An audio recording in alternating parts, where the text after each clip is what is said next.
Welcome back to the Dry Fire Journal. This is day 163, and today we're going to be working on some movement and some draw and some presentation, not as a method of teaching you how to move tactically. That's not my world. This is simply to break up some of the monotony of stand and deliver training, which, by the way, is pretty horrible defensive training.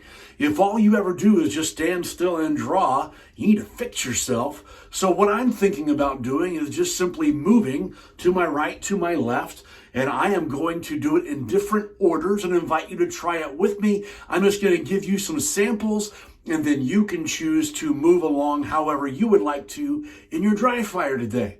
Before I get to that, I want to let you know that there is nothing in my P30L because of my barrel block. It is blocking everything. That means the gun cannot receive any ammunition, and there's also nothing in the magazine well. If you don't have a barrel block, go get yourself one. You go to blocksafety.com, BLOK safety.com, enter the code REDHAWK, you get 15% off your order. Go get one. So, what I'm trying to do is break out of the shell of just stand and deliver, which is actually not very good defensive training. It's great for pistol gamesmanship, but it doesn't necessarily teach me what it is I need to do if I need to move. And why might I need to move? For a variety of reasons. So, I'm going to start by moving to my left. And the first way I'm going to do this is move, then draw, and then shoot.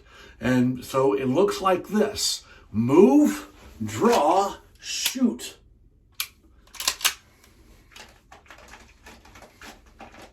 That's method one. Move, draw, shoot. Method number two is draw, move, shoot. Here we go. Let me try it again. Draw, move, shoot. Method number three, draw and move at the exact same time, and then shoot, both going to my left. My grip was horrible. I also find that I am very tempted to want to move so that my feet are like together, which isn't very helpful at all. So as you move, make sure that you are shuffling, almost traveling, with your feet still about shoulder width apart, roughly. You don't need to do it exactly, but I invite you to think about how it is that you move. Now, if you shoot competition, this is old hat. If you do a lot of martial arts work and hand-to-hand stuff, this is very familiar.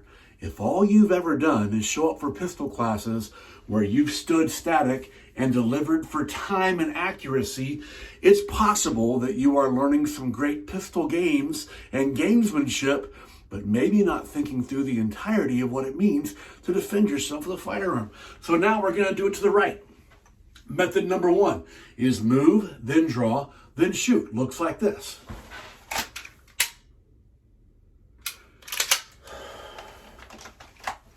Method number two is draw, then move, then shoot.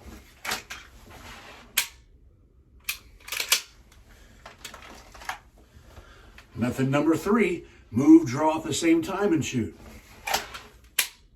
Now that time, I felt like I was pressing the trigger while I was still in motion, and that's not a horrible thing to learn how to do. Now, I am not teaching you how to shoot on the move. I am not teaching you how to move and shoot. That's not really my wheelhouse. What I am telling you is that you need to break out of your shell of only trying to get faster draw to first shots or faster splits. We got to think more holistically about how we practice in our dry fire, because at the end of the day, it's not about whether or not I stack up with my friends or stack up in a competition. It's about whether or not I'm really preparing myself to protect the people that I choose to love. So give this some thought. Maybe give this some work, and I'll see you tomorrow.